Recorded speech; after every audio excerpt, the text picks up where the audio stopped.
equation in two variables. Linear equation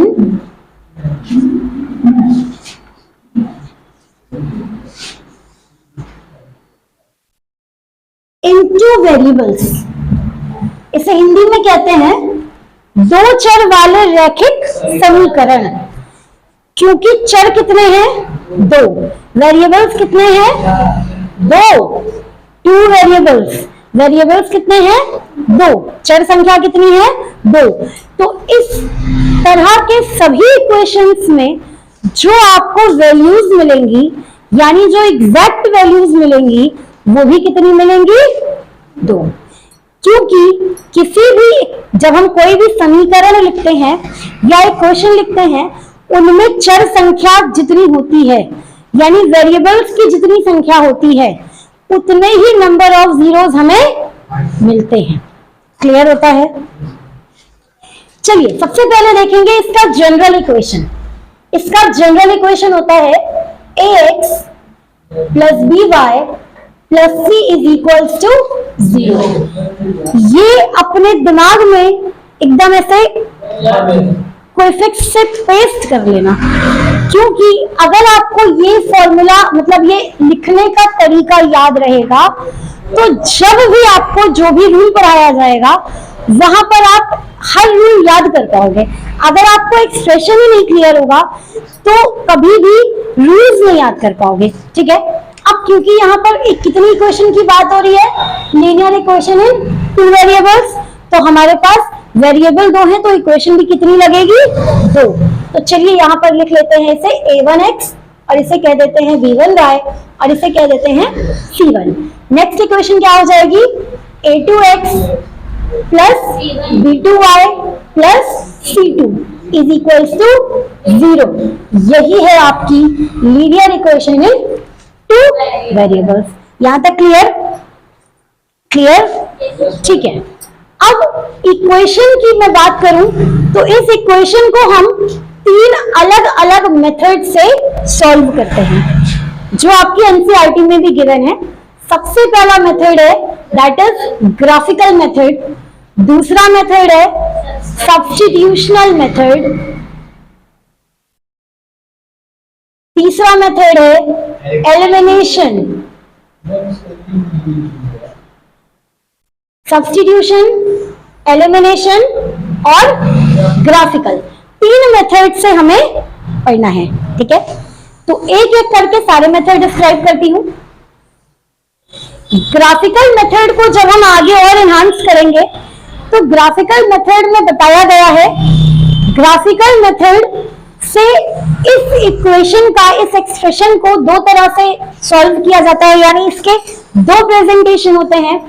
पहला equation का जो वैल्यू, जो आपको रिजल्ट देता है, यानी जो आपके जीरोस आते हैं, वो कैसे होते हैं? कंसिस्टेंट। कंसिस्टेंट, जिसे हिंदी में क्या कहते हैं? शांत।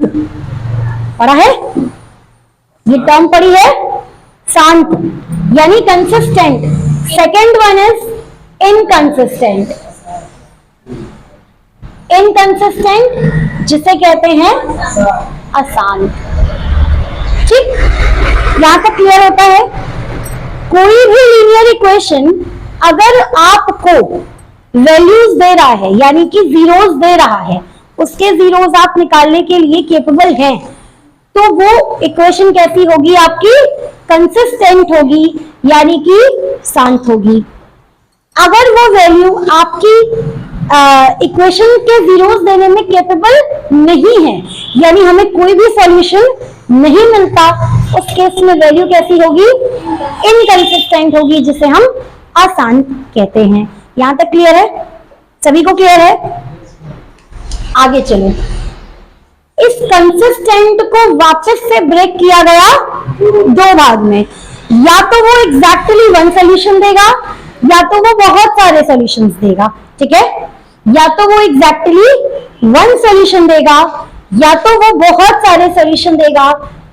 इसे मैं यहां पर नहीं बताऊंगी, अलग से अभी इसका फिर से ग्राफ बनाती हूं, इसलिए मैं यहां पर वन सॉल्यूशन लिख रही हूं। ठीक है, क्योंकि इस इतने पार्ट को हम 3 अलग अलग नामों से जानते हैं। ठीक है, तो कंसिस्टेंट के केस में दो कंडीशंस हमें मिलती है। पहला होता है वन सॉल्यूशन, यानी एक और एक ही वैल्यू मिलेगी। दूसरे केस में मेनी सॉल्यूशन, यानी बहुत सारे सॉल्यूशंस देगा।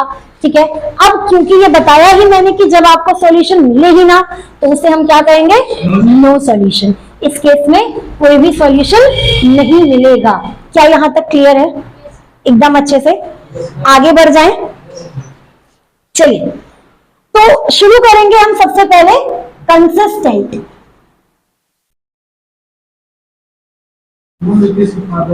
हाँ पता है मुझे, लेकिन क्लास भी तो ले लूं, इसे नोट डाउन कर लीजिए। हाँ नहीं, ग्राफिकल को क्या कहते हैं हिंदी में? हाँ, बड़ा अच्छा सवाल था इसका। ग्राफिकल प्रेजेंटेशन को हिंदी में क्या कहते हैं? ग्राफ द्वारा। सब्स्टिट्यूशनल को क्या कहते हैं? सब्स्टिट्यूशन, तो इसे क्या बोलते हैं? प्रतिस्थापन। प्रतिस्थापन यानी किसी को हटाकर उसकी जगह किसी की स्थापना करना, दैट इज प्रतिस्थापन, सब्स्टिट्यूट करना, प्रतिस्थापन विधि। इसे क्या कहते हैं? एलिमिनेशन, यानी कि विलोपन, यानी किसी को हटा देना, गायब कर देना, एलिमिनेट कर देना। एलिमिनेशन सुना ना, गायब, हटाते चलना, तो एलिमिनेट करके सॉल्व करना।